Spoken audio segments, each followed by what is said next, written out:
Doctor ortho, अब दर्द भी घुटने टेकेगा। अमेरिका और भारत के बीच व्यापार को लेकर तनाव बढ़ता जा रहा है। ट्रंप प्रशासन ने भारत पर भारी भरकम टैरिफ थोपकर दबाव बनाने की कोशिश की है। अमेरिका ने भारतीय उत्पादों पर 50% टैरिफ लगा दिया है, जिससे कई सेक्टर्स पर असर पड़ा है।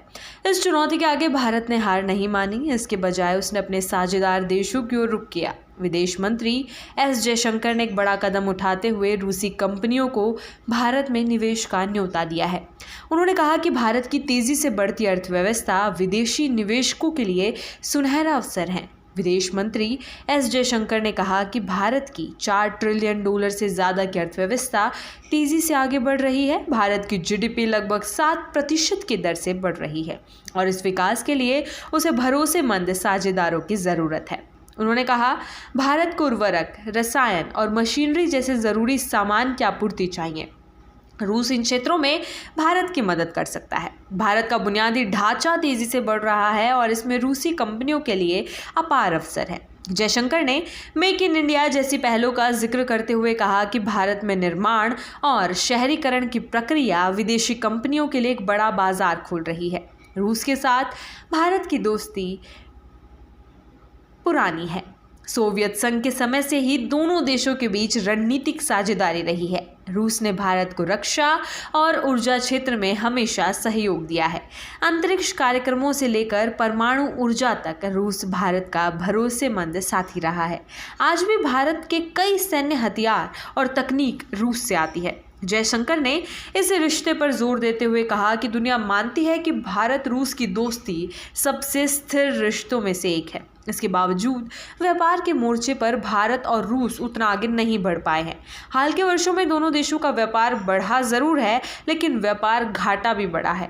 रूस से भारत को तेल, गैस और कोयला जैसे संसाधन मिलते हैं, जबकि भारत रूस को कम उत्पाद निर्यात करता है। इसी वजह से व्यापार संतुलन बिगड़ जाता है। जयशंकर ने कहा कि भारत और रूस अपने व्यापार को विविध और संतुलन करे। हालांकि भारत अब अपनी विदेश नीति और व्यापार नीति में विविधता ला रहा है। रूस, यूरोप, अफ्रीका और एशियाई देशों के साथ भारत नए व्यापार अवसर तलाश रहा है। ऊर्जा, तकनीक, खाद्य प्रसंस्करण और मशीनरी जैसे क्षेत्रों में भारत चाहता है कि कई देश उसके साझेदार बने। इसका सीधा संदेश ये है कि भारत किसी दबाव में झुकने वाला नहीं है। भारत का न्योता रूस पर पश्चिमी देशों ने यूक्रेन युद्ध के बाद से कई प्रतिबंध लगाए। अमेरिका और यूरोपीय देशों ने रूस के कारोबार पर रोक टोक बढ़ा दी है।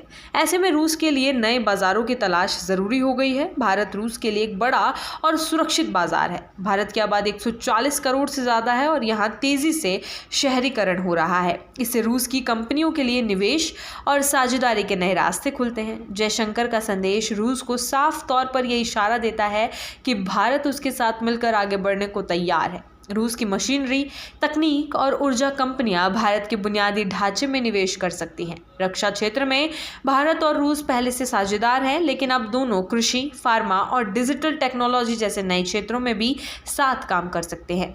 भारत और रूस के बीच व्यापार में तेजी लाना दोनों देशों के लिए फायदेमंद होगा। भारत को ऊर्जा और कच्चे माल की ज़रूरत है। रूस को एक बड़ा बाजार और भरोसेमंद दोस्त चाहिए। दोनों की ज़रूरतें एक दूसरे से मेल खाती हैं। भारत और रूस इस मौके का फ़ायदा उठाते हैं तो आने वाले वर्षों में दोनों देशों का व्यापार $10 अरब तक पहुंच सकता है।